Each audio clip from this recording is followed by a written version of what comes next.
Aku hanya ingin berbagi kebahagiaan dan tidak menggurui siapapun. Terlalu sulit bagiku untuk menyalahkan siapapun. Akan tetapi apabila ada orang yang ingin mengisi raporku, tentu aku sangat gembira sekali. Dan kujamin aku tidak akan sakit hati sedikit pun.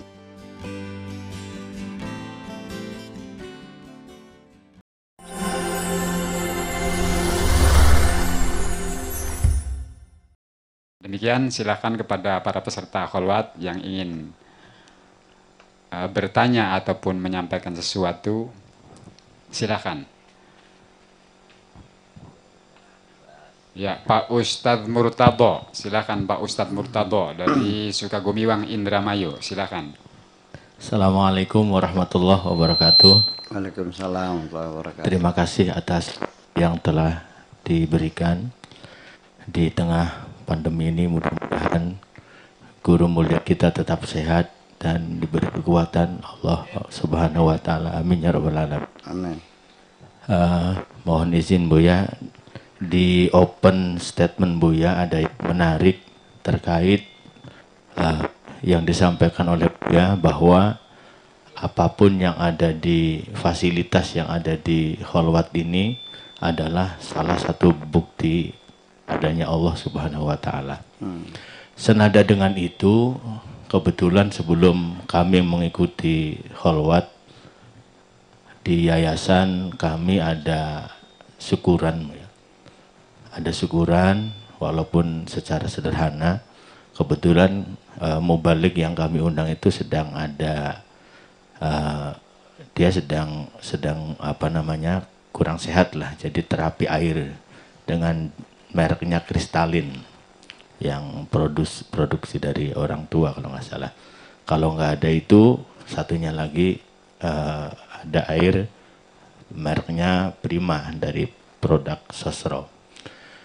Ternyata ketika hari itu beliau minta itu, kemudian kita mencoba untuk menyuguhkan di Alfa terdekat itu nggak ada, adanya di Alfa Tulungagung, jaraknya 5-6 kilo dari kediaman saya. Tapi ketika kemudian saya ke sini, kok merek itu ada di sini, Kristalin ada di sini, merek Prima ada di sini. Artinya kenapa Allah menghadirkan dengan sangat mudah? Kenapa Allah menyusahkan justru ketika kita dalam keadaan di sana fasilitas ada itu, tapi jauh. Tapi di sini justru, ketika kita jauh kok mendekat sendiri. Justru di tengah hutan malah ada gitu ya. Yang ingin coba kami tanyakan ke Buya bahwa itu adalah bagian dari sebenarnya perenungan peserta kholwat juga, mudah-mudahan. Tapi sensitif itu kadang hadir, kadang tidak hadir. Kepekaan itu mendeteksi itu kadang hadir, kadang tidak hadir dalam hati kita. Yang ingin saya tanyakan, apakah hal itu kemudian ada korelasinya dengan ketakwaan yang Buya, versi Buya, ya, artinya kami memahami takwa itu if'alu awamirillah dulu, dengan versi Buya bahwa ada kewaspadaan yang harus kita bangun, ada kehati-hatian, apakah ada korelasi ke situ? Kemudian yang kedua, bagaimana kira-kira kepekaan itu selalu hadir di dalam kita, sehingga kita selalu memperbaiki diri dari hari ke hari. Terima kasih. Assalamualaikum warahmatullahi wabarakatuh. Allah berjanji dalam Al-Quran. Bunyinya begini. Wa may yattaqillah yaj'al lahu makhraja. Wa may yattaqillah yaj'al lahu makhraja. Barang siapa yang bertakwa kepada Allah, pasti Allah akan berikan jalan keluar. Pasti akan ada penyelesaian. Tidak akan pernah buntu. Selalu saja ada jalan keluarnya. Dan ini nanti saya bicara, ini bukan mitos. Tapi real, saya yakin betul ada. Rasionalisasinya nanti. Nabi Isa minta kepada Tuhan, diturunkan hidangan dari langit. Rabbana anzil alaina ma'idatan minas sama. Ya Allah, turunkanlah hidangan langit. Rabbana anzil alaina ma'idatan minas sama takunu li'idan li awalina wa akhirina, untuk menjadi hari raya bagi kita semuanya, awal akhir. Warzuqna wa anta khairur raziqin, dan berilah kami rizki, engkau adalah maha pemberi rizki. Langsung turun hidangan, sudah siap makan, siap saji. Sakti enggak? Ini mitos apa betul-betul kejadian ini? Oke. Ada 3 orang sakti. Orang Cirebon, orang Aceh, orang Ambon. 3 orang sakti.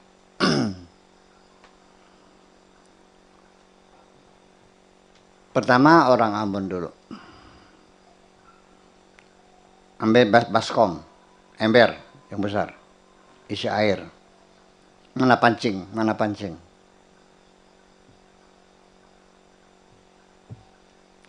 Pancing di ember itu. Nyut, dapat ikan besar. Sakti enggak? Sakti. Ember plastik diisi air, dipancing dapat ikan.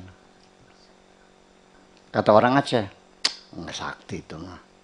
Buang embernya, buang airnya. Mana pancingnya? Lempar ke halaman tuh. Jut, dapat ikan. Lebih sakti enggak? Pas orang Cirebon, mana sini pancingnya? Lemparkan, tarik, udah mateng pancingnya. Jadi yang paling sakti mana? Kang Rado. Orang Brungut. Ya iya, sudah mateng kok. Sudah diolah, sudah dikasih bumbu, sudah digoreng. Itu hidangan dari langit itu seperti itu. Sudah di atas piring, sudah digoreng, sudah dibersihkan, sudah hidangan. Ya, tetapi Nabi Muhammad ketika kelaparan, kenapa dia tidak minta seperti Nabi Isa? Malah dicari batu dan diganjal perutnya untuk menahan perihnya perut kelaparan. Ketika saat diembargo oleh orang-orang musyrik Mekah, diembargo itu tidak boleh jual beli, tidak boleh belanja, tidak boleh sampai kelaparan. Kenapa Nabi Muhammad tidak meminta kepada Tuhan untuk diturunkan makanan seperti Nabi Isa? Itulah sebabnya aku sangat mengagumi Nabi Muhammad, karena dia siap menderita kalau itu disayang oleh Tuhannya. Itu yang hebat bagi saya. Padahal kalau dia minta pasti dikabul kok. Atau sahabatnya dah, tolong dong cari roti, pasti masnya emang nggak mau. Apalagi Nabi Muhammad, udah saya aja di sinilah. Kalau ini teman-teman, tolong dong, ini beli masak Indomie. Ada nggak yang mau bikin Indomie buat saya? Banyak, apalagi Nabi Muhammad.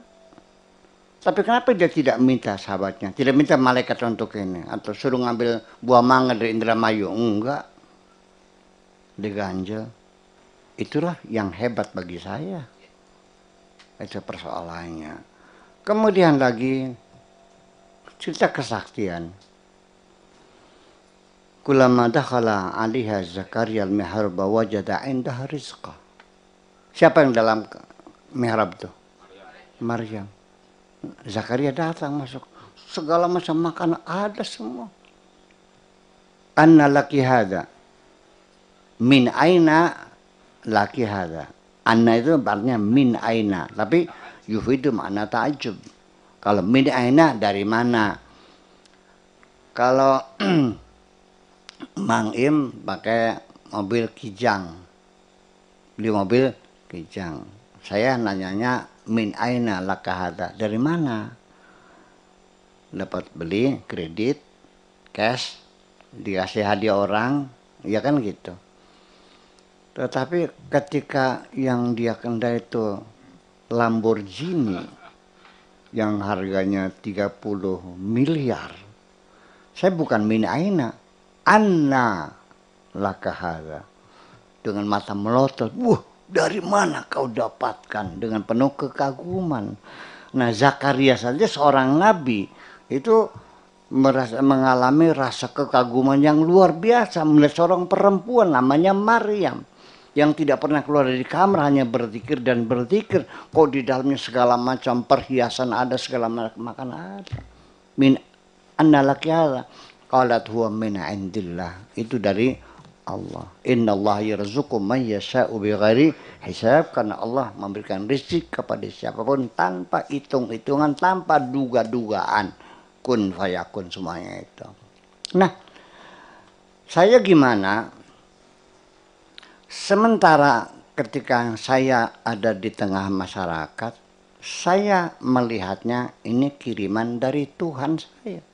Sekalipun yang membawa Pak Dik-Dik bolunya ya kan, setiap kalau hari malam Sabtu kan bawa bolu dua bungkus tuh. Saya melihatnya ini adalah pemberian Tuhan hanya melalui Pak Dik-Dik. Maka saya ucapkan syukur kepada Tuhanku dan terima kasih kepada Pak Dik-Dik yang telah menyampaikan titipan Tuhan itu. Sehingga dari situlah saya tidak pernah terikat dengan jasa siapapun. Karena yang paling berjasa bagi saya hanyalah Tuhanku semuanya. Jangan meminta imbalan kepadaku, silakan kepada Allah saja. Aku hanya bisa mendoakan. Dan sulit bagi saya untuk mengembalikan kebaikan siapapun. Yang bisa hanya saya doakan, mudah-mudahan Allah limpahkan keberkahan untuk dirimu itu. Itu saja. Semacam itu. Nah, ketika di masyarakat saya ya melalui prosesnya dari orang ke orang. Nah, tapi ketika saya di hutan sendirian, mau bilang apa? Iya. Kita nggak usah cerita mitos lah. Mungkin nggak malaikat datang menyerupai manusia?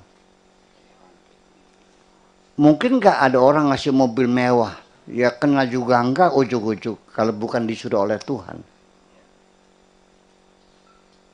Dan itu kan terjadi. Itu kan terjadi. Betul enggak? Terus gimana? Masa saya berterima kasih? Orangnya saya doakan. Mudah-mudahan kebaikan Anda diterima oleh Allah dan mudah-mudahan Allah limpah ruahkan rezeki Anda. Itu saja persoalannya.